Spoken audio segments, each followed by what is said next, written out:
What's going on, football fam? My name is Dave Sarner, and welcome to another edition of the Rise and Fall Fantasy Football Show, Week 9 edition. Now, in this week's games, we're going to be going over every single game on the Week 9 docket, as always. So just so you know, we cover one episode per game this week, so there's going to be a lot of episodes coming your way. So make sure that you subscribe to the channel, ring that bell so you'll get notified when all of my videos go live, and then you'll have all that content ready for this Sunday.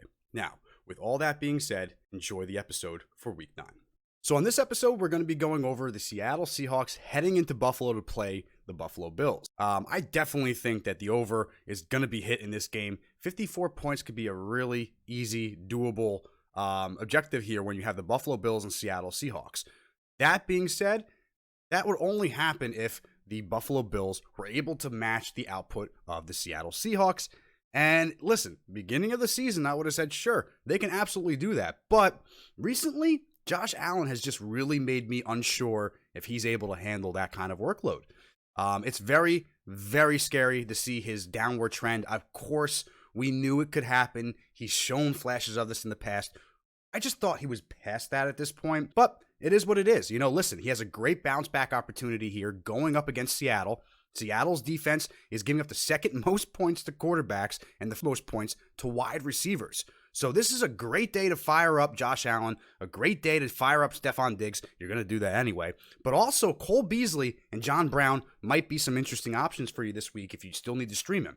Cole Beasley's been the more consistent one, where I do think John Brown would have that big boom potential. So if I had to recommend one, I'd probably go Cole Beasley here, just based on the trends that we've seen. And realistically, John Brown just cannot stay healthy. On the other side of things, you have DK Metcalf, Tyler Lockett, Russell Wilson. You're not really going to go out of your way to take those guys out of your lineup, right? Regardless, you're probably going to end up starting them. So feel good to fire them up. Don't be worried about the 27th best passing game or a pass defense against wide receivers from Buffalo. The reality is, they've let up points this year. The yards might not be crazy there, but they also have not played the Seahawks. I'm not too worried about it. I do think, based on the trends of these games back and forth, it's been a lot of ping pong, it seems like, with DK, Tyler Lockett, week in, week out. It's one or the other. This could be one of those situations. If the trend goes either or, it would be a Tyler Lockett week. If Tre'Davious White is healthy, I would expect him to be on DK Metcalf as much as humanly possible. It could curb him a little bit, so it is why I do have Tyler Lockett right now ranked a little bit higher than DK Metcalf. And I mean a little bit, I'm talking one spot. I have these guys at 3 and 4 despite the matchup. All right. By the way, number 5, Stephon Diggs right under them. So the 3 of them are must-start receivers, in my opinion, in what should be a high-scoring matchup. Why do I say this? Well, let's look into last week's games. The San Francisco 49ers faced off against the Seattle Seahawks there. It was a tough defense. We just talked about them before on the last episode for the Thursday night game. Jimmy out, George Kittle out. But that being said, DK really went off on them. 34 points last week, guys. I mean, 15 targets, 12 catches, 161 and 2 touchdowns. The first touchdown was a thing of beauty and magnificence from that guy. He is a specimen.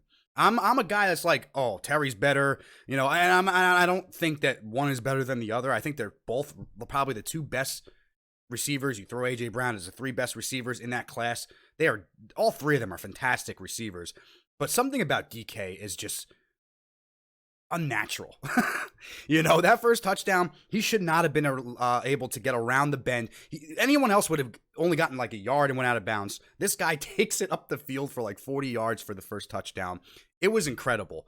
And I do think there's a reason why all of a sudden Russell can, not just letting him throw it and be Russell and do Russell, you know, and be Mr. Unlimited, but it's because you have DK Metcalf that really has elevated this offense along with Tyler Lockett. I mean, these are the best receivers Russell Wilson has ever had in his life.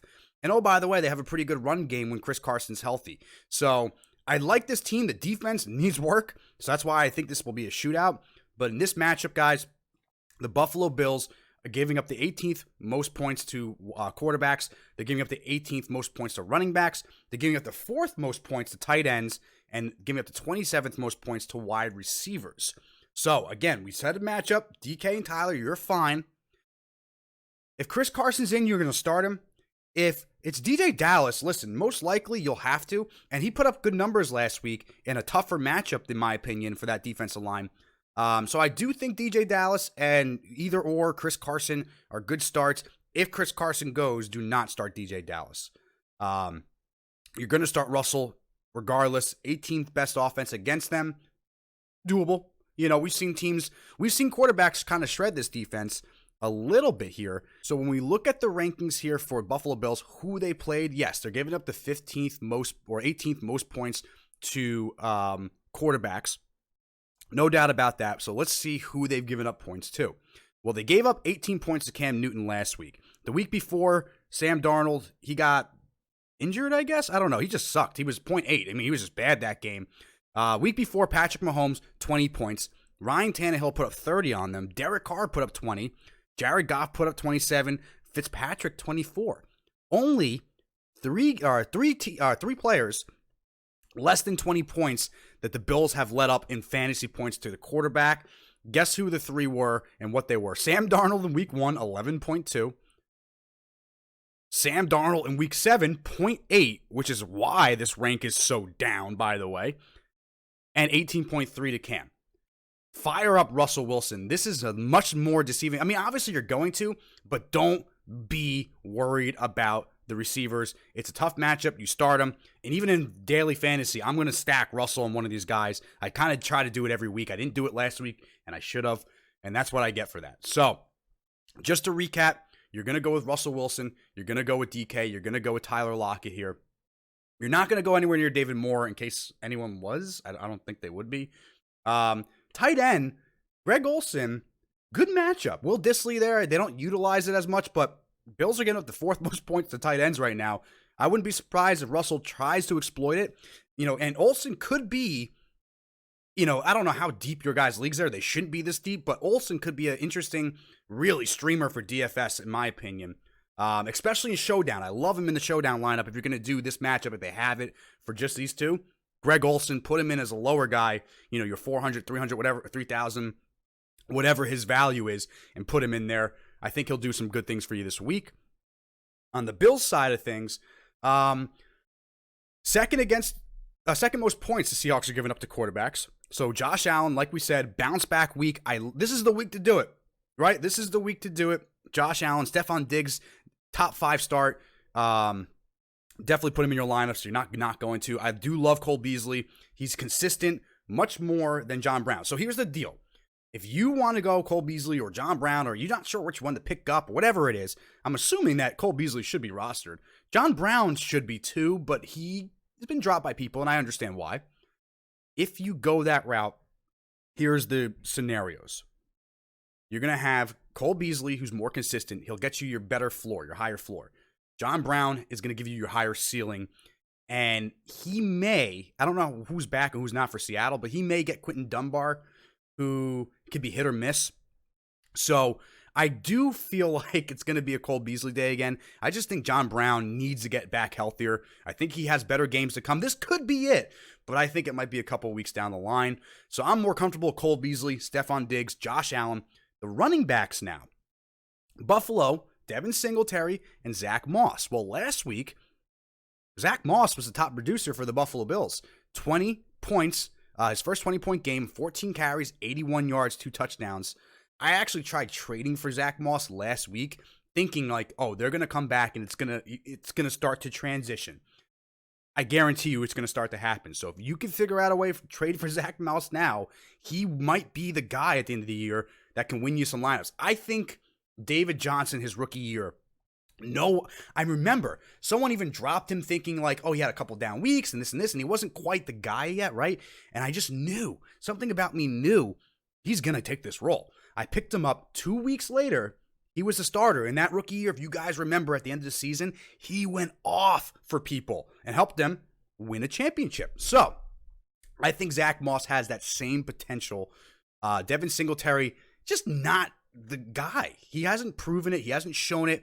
If you look at his stats, and yeah, so he has 70 points over the course of the season, all right? He has 93 carries for 385 yards and 1 touchdown in about 8 weeks of football, guys. He has only had double-digit points twice this season, week 3 and week 4, in a half-point PPR. So especially if it's non-point, Devin Singletary has been awful for you most likely. In full point, he's been okay. In half point, he's been Look at the last 3 weeks, though. 3 points in week 5, 5 in week 6, 5.7 in week 7. He had high touches in the week he had 16 points when I think Moss was originally out against Las Vegas, but that was it. Other than that, last 3 weeks, 14 carries, 8 carries, 10 carries. Now, last week he had 14 for 86, but the 2 touchdowns went to Moss. Very similar stats here. So I don't know if the changing of the guard is going to happen right now, but if you can get Zach Moss now, it's the same thing as like Chase Edmonds I said a few weeks, like 6 weeks ago. Try to get Chase Edmonds. Eventually, Kenyon will get hurt or suck enough that it's going to be Chase Edmonds' job. And I guarantee you, if Chase produces this week, he might be the guy, and Kenyon might not get his job back. So it's going to be one of those kind of potential situations here. I like Zach Moss. I think he brings more to the table. This week in particular, 14th against the running backs the Seattle Seahawks are. Not terrible, not great, middle of the pack. I do like over Devin Singletary this week. I do have them graded a little down, though. I'll be honest with you. I think so. Singletary I have at 18. Guys I have over him right now: David Montgomery, Myles Gaskin, JaMychal Hasty. We just talked about him before on the last episode. Damian Harris. Great game last week. Damian Harris has a really nice matchup. They're going to need to run the ball there in that game. It's the Jets, by the way. New England at Jets. So that's a great matchup there. Justin Jackson, Melvin Gordon, and that's going into the top 12 then.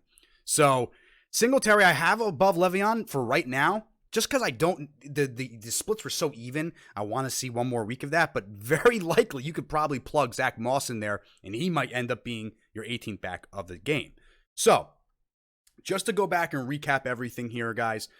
Russell Wilson, you're going to start him. I have him at number 2 this week. Josh Allen, by the way, I have him at number 8. And I love him in this bounce back matchup here. This is the week you try to hope that he comes back and becomes an elite guy again for you. Running backs, we have, let's see here. Chris Carson, as of right now, I have at number 11. DJ Dallas would be a top 25 option if he was a starter and Carson was out. I don't know where, but he would be in the top 25 above guys like Jonathan Taylor, Adrian Peterson, Swift. I mean, there's some guys that fall down there that he would be starting over. So I do like Chris Carson, number 11. And on the other side, we said it, Singletary at 18. Right now, I have Moss at 24. Even in spite of that, you can easily flip that. Wide receivers, we talked about it. Stephon Diggs, top 5 guy. Tyler Lockett, DK. You start them. Don't worry about the matchups. Tre'Davious White could shut down one of the Seattle Seahawks receivers, but you don't know which one.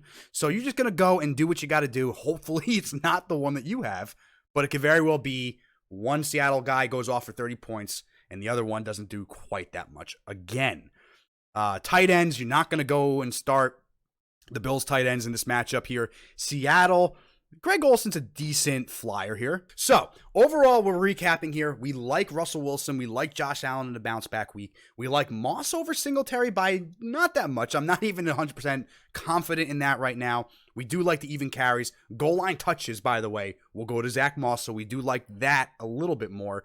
Chris Carson, you're going to start him if you got him. If DJ Dallas goes, he'd be a top 25 option. I still like him this week. The wide receivers, we talked about those guys. If you're going to go outside of the Stephon Diggs, DK, and Tyler Lockett, and you want to go with like Cole Beasley or John Brown, I like Cole Beasley over John Brown in this matchup. John could have the boom game, but Cole is more consistent. And then, of course, DFS flyer for me in this game, Greg Olsen, especially in Showdown. Get him into that Showdown lineup if they have that for this game. Could be a deep flyer in your overall classic lineups too.